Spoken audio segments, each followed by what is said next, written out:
নমস্কার বন্ধুরা, এটা হচ্ছে আমার ফল ছাতু চাষের জন্য খড় কাটা মেশিন। এই যে বসার জায়গায় আমি বসে আছি, এটা হচ্ছে খড় কাটার কাটারি। এটাকে আপনি আগে তৈরি করবেন, তৈরি করার পরে মেশিনটা বানিয়ে তারপরে খড় কাটা হবে। তো বন্ধুরা, আমি এখন আপনাদেরকে খড় কেটে দেখাচ্ছি।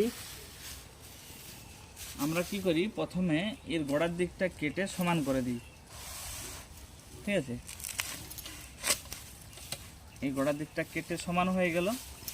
তারপরে এই যে মাপটা রাখা আছে, এটা দেওয়া আছে, এই মাপে এরকম ঠেলে দিলাম, খড়ের আঁটিটা চলে গেল।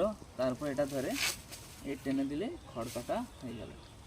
গোড়াটা একটু সমান করতে হবে, এই পোর্শনটা আমাদেরকে কেটে এইটুকু বাদ দিয়ে দিতে হবে। তো বাদ দিয়ে দেওয়ার জন্য আমরা কী করবো, কাটারি সরাসরি এইরকম সোজা করে রেখে এটাকে টেনে দিলে আমাদের খড়ের গোড়াটা কাটা হয়ে গেল।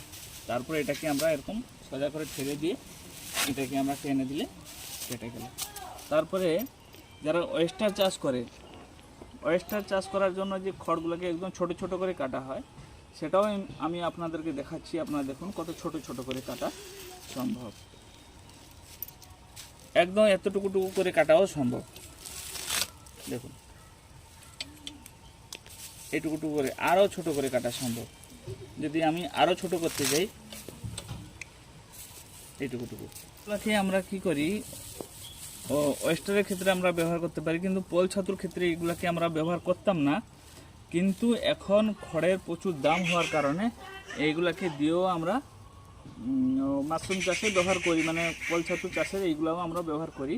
তো মোটামুটি আমি আপনাদেরকে এই খড়গুলো ছোট ছোট করে কেটে দেখালাম, কত সুন্দর, কত তাড়াতাড়ি কাটা হয়ে যাচ্ছে। আপনি যদি 1 ঘন্টা খড় কাটতে বসেন, তাহলে কমসে কম আপনি 10 দিনের জন্য খড়টা আপনি রেডি করে দিতে পারেন। মানে আপনার যদি প্রতিদিন আপনি 2টা 4টা 5টা 7টা করে যদি বেড ফেলতে থাকেন, তাহলে সেই হিসাবে আপনি যদি এরকম মেশিনে খড় কাটেন, 1 ঘন্টা বসলে 7-8 দিনের জন্য খড় কাটা হয়ে যাবে খুব তাড়াতাড়ি।